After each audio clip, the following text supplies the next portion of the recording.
Storm Team 44, powered by Bracket Heating, Air, and Plumbing. All right, good Monday afternoon, everybody. It's a great day outside if you're a stalk of corn where it's sunny and it's hot out there, but not a great day for everybody else because, man, it's going to be hot out there for today. Here's how it looks outside on that Owensboro Champion 4 camera. Just a couple little thin clouds providing maybe just a tiny smidge of shade, but aside from that, not much relief unless you're under a tree from the heat outside right now. Heat advisory remains in effect through tomorrow evening. The heat index could get as high as 108 degrees today, although that's the upper end of what is technically possible for today. I think most of us will probably get closer to around 103, maybe 104 for that heat index later today. We're already feeling like the mid 90s out there as we get into the afternoon. So it already feels like 95 in Evansville. And I think we'll see that heat index again max out close to 103, 104 during the hottest part of the day today. It won't last much longer though. There is going to be a cold front that moves in Wednesday. Before we get there, there will be showers and storms ahead of that front. We're already seeing that up towards the northwest where there is some action happening along the edge of the heat dome that's over us now. There's the area of high pressure, which is sort of elongated over a good portion of the central part of the U.S. To the north of that, where you have stronger upper level winds, you get more active weather.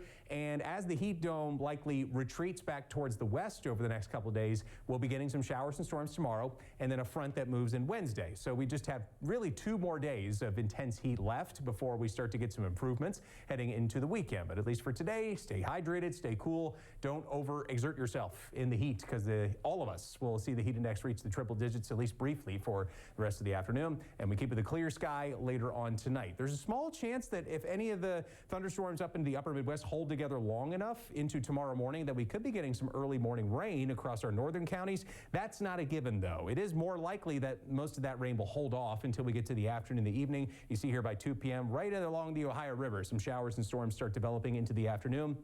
And those could turn pretty scattered by the time we get to 5, 6 o'clock. Pretty good coverage of scattered downpours as far south as Princeton, Madisonville, and Central City by tomorrow afternoon, tomorrow evening. So a good batch of wet weather likely on the way for tomorrow. The bigger story is that by the time we get to Wednesday, we'll have the actual front that comes in. That will help to cool things down for real, in earnest, with highs going back down to the upper 80s by Wednesday afternoon. And we'll keep with 80s for the rest of the upcoming week. Winds will stay out of the north for Thursday and for Friday, which means cooler, drier air continuing to come in for the end of the work week. So the high temperatures for the next 7 days, really hot for today and tomorrow. Actual highs in the mid 90s. The feels like temperatures in the low to mid 100s. But then it's just 80s for the rest of the week. Mid to upper 80s Wednesday through next Sunday. Rainfall amounts in the short term don't look to be all that much, maybe an inch or less, with most places picking up just a decent soaking, but nothing really outlandish as far as rain goes in the short term. So the rain chances for today and tomorrow are just 30 to 20%. Then it's dry and cooler for the remainder of the week.